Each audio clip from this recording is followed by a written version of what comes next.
جنوبی وزیرستان سے گرفتار خودکش بمبار کے ہوشربا انکشافات۔ گرفتار خودکش بمبار نعمت اللہ نے بتایا، ہم 40 لوگ خوست میں اکٹھے ہوئے اور براستہ شیوار پاکستان میں داخل ہوئے۔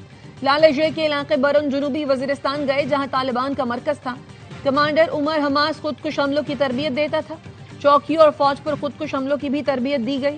مدرسے میں موجود کچھ لوگوں نے کہا پاکستانی فوج کے خلاف جہاد جائز ہے۔ دوران تربیت اذان سنی تو احساس ہوا پاکستانی فوج بھی مسلمان ہے، اس پر خودکش حملہ کرنا حرام ہے۔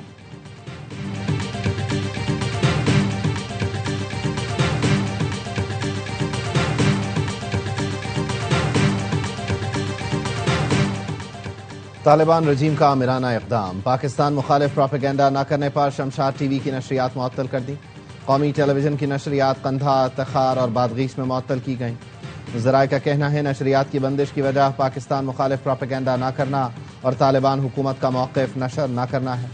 افغان جرنلسٹ سینٹر کا کہنا ہے میڈیا پر دباؤ میں تشویشناک حد تک اضافہ ہو چکا ہے، آزادی اظہار مزید محدود کر دی گئی ہے۔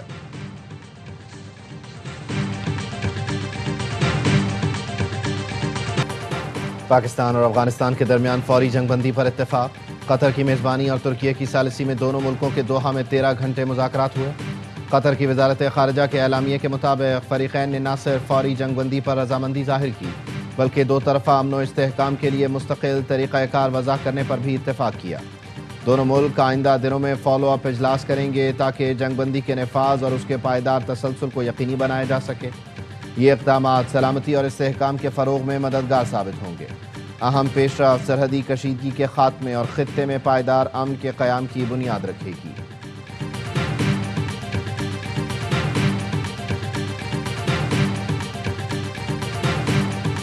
پاکستان اور افغانستان کے درمیان سیز فائر ہو گیا، دونوں ملک ایک دوسرے کی سرزمین کا احترام کریں گے۔ وزیر دفاع خواجہ آصف ٹیکس پر بیان، لکھا افغانستان سے دہشت گردی کا سلسلہ پاکستان میں فوری بند ہوگا۔ 25 اکتوبر کو استنبول میں دوبارہ وفود کی ملاقات ہوگی۔ نائب وزیر اعظم اسحاق ڈار کہتے ہیں افغانستان سے معاہدے کا خیر مقدم کرتے ہیں، معاہدہ صحیح سمت میں پہلا قدم ہے۔ قطر اور ترکیے کے تعمیری کردار کو سراہتے ہیں، ایک ٹھوس اور قابل تصدیق نگرانی کے طریقہ کار کے قیام کے منتظر ہیں۔ مزید جانوں کے ضیاع کو روکنے کے لیے تمام کوششیں بروئے کار لانا ضروری ہے۔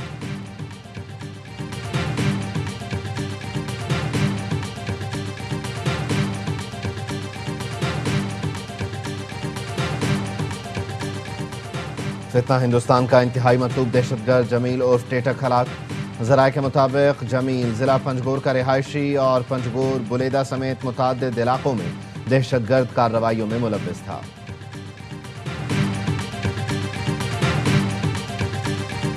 وزیر اعظم شہباز شریف اور صدر مسلم لیگ نون نواز شریف کی جاتی عمرہ میں ملاقات۔ وزیر اعظم نے نواز شریف کو افغانستان سے قطر میں ہونے والے معاہدے سے متعلق بریف کیا۔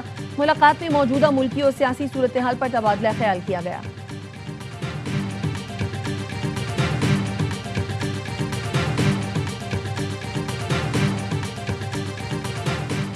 خیبر پختونخوا کے 7 اضلاع میں ضمنی بلدیاتی انتخابات کا وقت ختم، پولنگ اسٹیشن پر موجود افراد ہی ووٹ کاسٹ کر سکیں گے۔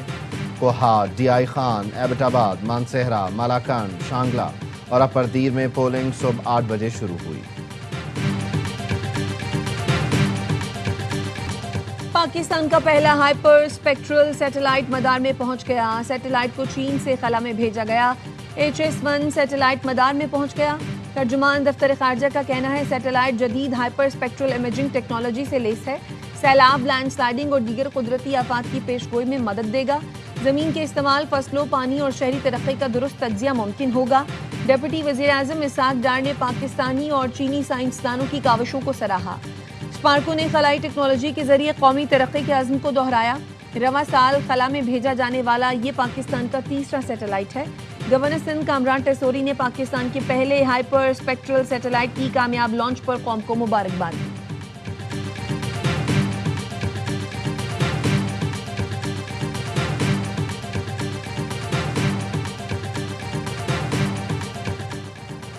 پاک فضائیہ کے جدید ترین JF-17 تھنڈر بلاک 3 لڑاکا طیارے آذربائیجان پہنچ گئے۔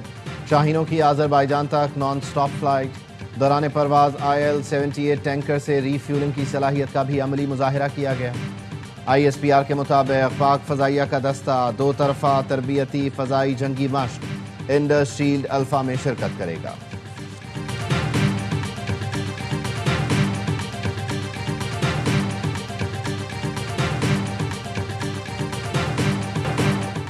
سندھ حکومت نے وفاق سے گندم کی امدادی قیمت مقرر کرنے کا مطالبہ کر دیا۔ وزیر زراعت سندھ سردار بخش مہر نے کہا وفاق گندم کی امدادی قیمت کم از کم 4200 روپے فی من مقرر کرے۔ کسانوں کو مناسب قیمت نہ ملی تو گندم کی کاشت چھوڑنے کا خدشہ ہے۔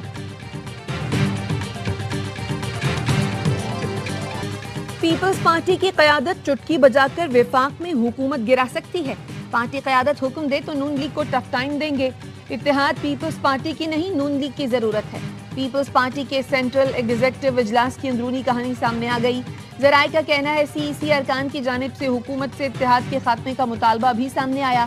ارکان نے کہا حکومت سے اتحاد پیپلز پارٹی کے لیے سیاسی خودکشی سے کم نہیں۔ PP قیادت حکومت میں باضابطہ شامل ہو یا اتحاد ختم کرے۔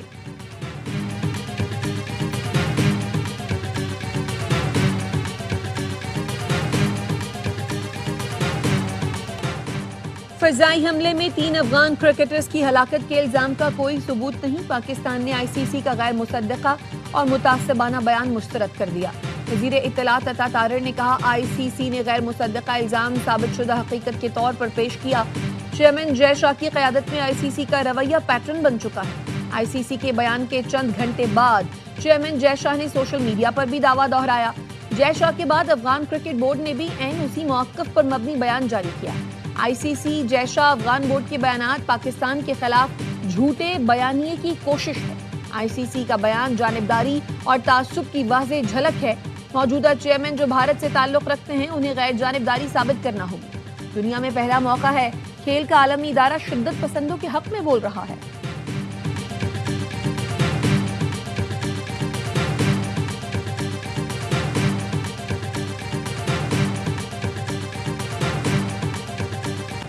چیئرمین PCB محسن نقوی سے صدر پاکستان ٹینس فیڈریشن اسام الحق کی ملاقات۔ اسام الحق نے اسلام آباد میں ٹینس کورٹ سے متعلق مسائل فوری حل کرنے پر شکریہ ادا کیا۔ محسن نقوی کا کہنا تھا ٹینس کے فروغ کے لیے فیڈریشن کو مکمل سپورٹ کریں گے۔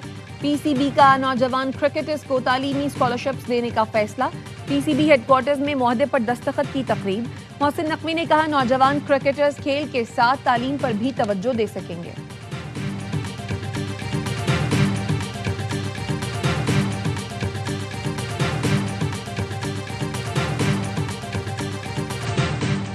وزیر اعلیٰ سہیل آفریدی کی اسپیکر خیبر پختونخوا اسمبلی بابر سلیم سواتی سے ملاقات۔ وزیر اعلیٰ نے کل صوبائی اسمبلی کا اجلاس طلب کرنے کی تجویز پر اسپیکر سے اتفاق کیا۔ اجلاس سے متعلق باضابطہ اعلامیہ جلد جاری کیا جائے گا۔ ملاقات میں صوبے کی مجموعی سیاسی صورتحال اور پارلیمانی امور پر تفصیلی تبادلہ خیال کیا گیا۔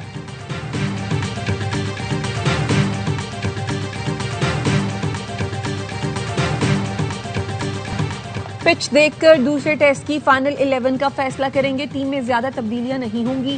پاکستان کرکٹ ٹیم کے ہیڈ کوچ اظہر محمود کی پریس کانفرنس۔ کہا پہلے ٹیسٹ میں 2 فاسٹ بالرز کھلانے پر تنقید ہوئی لیکن ہمارا فیصلہ درست ثابت ہوا۔ جنوبی افریقی کپتان ایڈن مرکرم نے کہا کیشو مہاراج مکمل فٹ دوسرے ٹیسٹ کا حصہ ہوں گے۔ پاکستان اور جنوبی افریقہ کی کرکٹ ٹیموں کا راولپنڈی اسٹیڈیم میں پریکٹس سیشن۔ دوسرے ٹیسٹ کل سے راولپنڈی میں کھیلا جائے گا۔ پاکستان ٹیم میں ایک تبدیلی کا امکان، حسن علی کی جگہ اسپنر کو شامل کیا جا سکتا ہے۔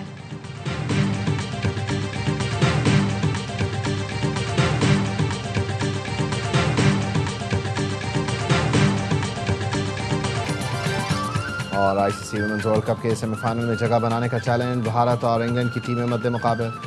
فتح کی صورت میں انگلینڈ کی ٹیم سیمی فائنل کے لیے کوالیفائی کر جائے گی۔